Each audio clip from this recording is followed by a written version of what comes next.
Sanjay homeo হলের ইউটিউবের সকল দর্শক শ্রোতাকে জানাই শুভেচ্ছা ও অভিনন্দন। আমি ডাক্তার সঞ্জয় কুমার কর্মকার।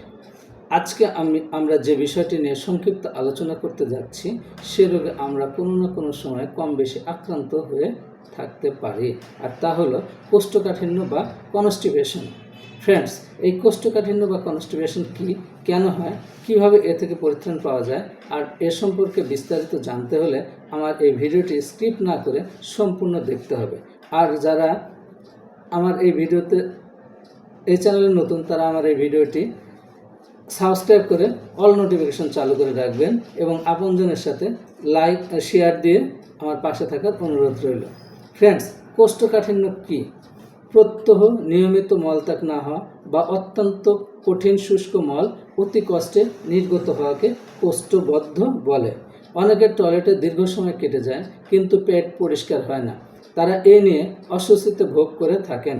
আমরা গ্রাম্য ছন্দে বলতে পারি, দিনে একবার পায়খানায় দুঃখী, দুইবার পায়খানায় সুখী, আর তিনবার পায়খানায় রোগী।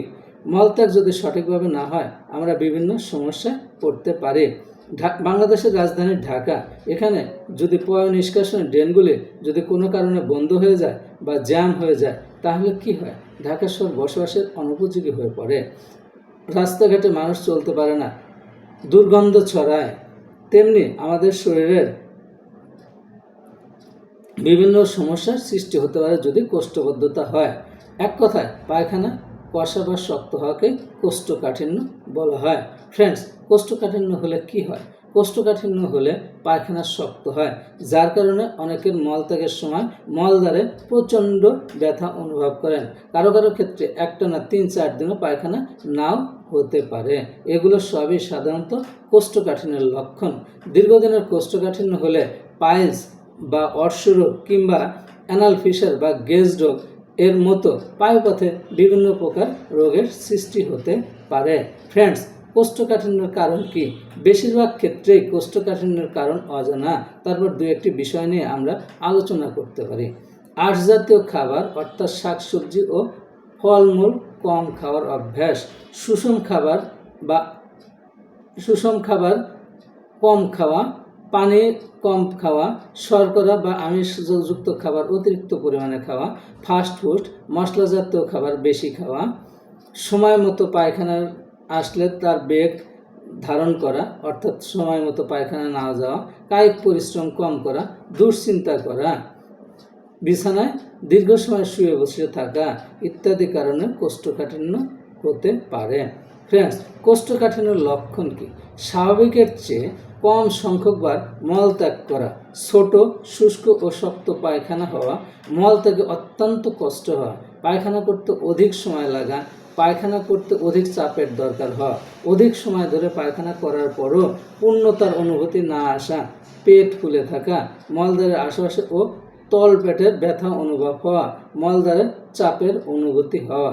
ফ্রেন্ডস, কোষ্ঠকাঠিন্য দূর করতে কিছু পরামর্শ ও ঘরোয়া টিপস নিয়ে আলোচনা করা যেতে পারে। মলত্যাগের বেগ হোক বা না হোক, প্রতিদিন একটি নির্দিষ্ট সময় টয়লেটে যেতে হবে। এতে অল্প কিছুদিনের মধ্যেই ওই সময় মলত্যাগের অভ্যাস গড়ে উঠবে। দুশ্চিন্তামুক্ত থাকতে হবে, নিয়মিত হাঁটাহাঁটি ও কিছু ব্যায়াম করা প্রয়োজন। শ্বাস ও সাধারণ খাদ্যের অভ্যাস করতে হবে। বেশি করে জল পান করতে হবে প্রতিদিন, বয়স ভেদে 2 থেকে 4 লিটার। কোষ্ঠকাঠিন্য থেকে মুক্তি পেতে হলে অবশ্যই লো কমোড ব্যবহার করতে হবে। আর যারা হাই কমোড ব্যবহার করেন তারা 2 পায়ের নিচে 2টি টুল দিয়ে পা উঁচু করে বসতে পারেন, যাতে হাঁটু দুটি কোমরের উপরে থাকে। তাতে কি হয়? মলত্যাগ সহজ হবে। কোষ্ঠকাঠিন্য দূর করার কিছু ঘরোয়া উপায় নিয়ে আলোচনা করা যেতে পারে। খাবার তালিকায় ফাইবারের পরিমাণ বাড়াতে হবে। কোষ্ঠকাঠিন্য এড়াতে দৈনিক 30 গ্রাম ফাইবার খাওয়ার পরামর্শ দেওয়া যেতে পারে। লাল আটার রুটি বা লাল চালের ভাত খেতে হবে। লাল আটার রুটি গরম গরম খেলে কোষ্ঠকাঠিন্য থেকে অনেকটা রক্ষা পাওয়া যায়। পপকর্ন খাওয়া যেতে পারে, এতে কোষ্ঠকাঠিন্যের হাত থেকে রক্ষা পাওয়া যায়। প্রতিবেলা খাবারে ডাল রাখতে হবে, ডালে যথেষ্ট পরিমাণ ফাইবার থাকে।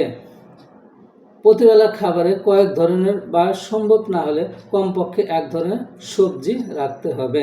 যেসব ফল বা সবজি খোসা সহ খাওয়া যায় সেগুলো খোসা না ফেলে পরিষ্কার করে ধুয়ে খোসা সহ খেতে হবে, তাতে অনেক উপকার পাওয়া যায়। ফ্রেন্ডস, ইসবগুলের ভুসি সেবন করা যেতে পারে, তাতে কোষ্ঠকাঠিন্যের হাত থেকে রক্ষা পাওয়া যায়। প্রতিদিন কিছুক্ষণ ব্যায়াম বা শরীর চর্চা করতে হবে। নিয়মিত শরীর চর্চা বা হালকা ব্যায়াম করতে হবে।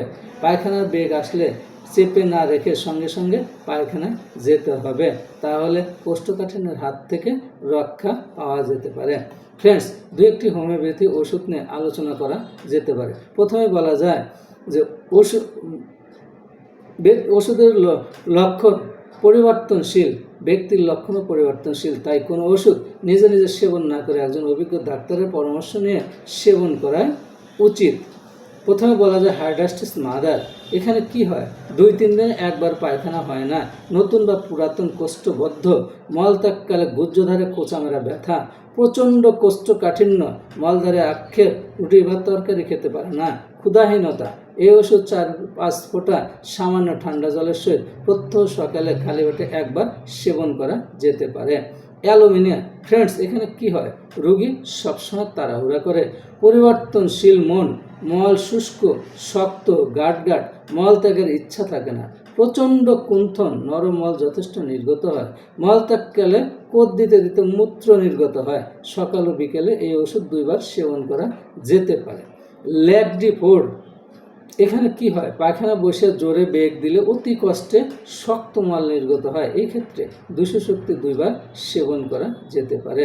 ম্যাগনেসিয়াম মিউর 30 শক্তি। এই ওষুধ শুষ্ক গাঢ় হয়ে মল ভাঙ্গিয়ে নির্গত হয়।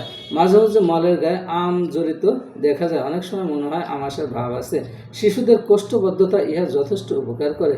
30 শক্তি সামান্য জল সহ দিনে 3 বার সেবন করা যেতে পারে।